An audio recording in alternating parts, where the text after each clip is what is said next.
Hey everyone! Today I'm going to walk you through mitosis, which is the process cells use to divide and make new cells. It's a really important process because it's how our bodies grow, repair tissues, and replace old or damaged cells. So basically, mitosis is when one cell divides to produce two genetically identical daughter cells.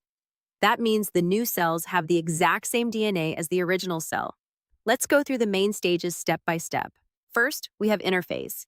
Even though it's technically before mitosis starts, it's a really important preparation stage. During interphase, the cell grows and replicates its DNA.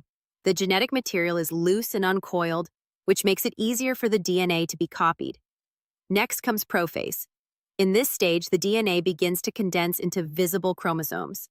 Each chromosome actually has two identical halves called sister chromatids. The nuclear envelope starts to break down, and structures called spindle fibers begin to form. These fibers will help move the chromosomes around during division. After that is metaphase. Here, the chromosomes line up in the middle of the cell along what's called the metaphase plate. The spindle fibers attach to the center of each chromosome, preparing to pull them apart. Then we move into anaphase. This is where the action really happens. The spindle fibers pull the sister chromatids apart, separating them and moving them toward opposite ends of the cell. Each side now has an identical set of chromosomes. Next is telophase. The chromosomes reach the poles of the cell and start to decondense back into chromatin.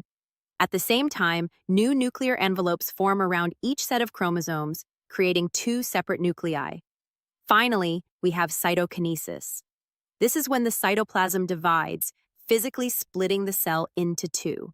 In animal cells, the cell membrane pinches inward, while plant cells form a structure called a cell plate.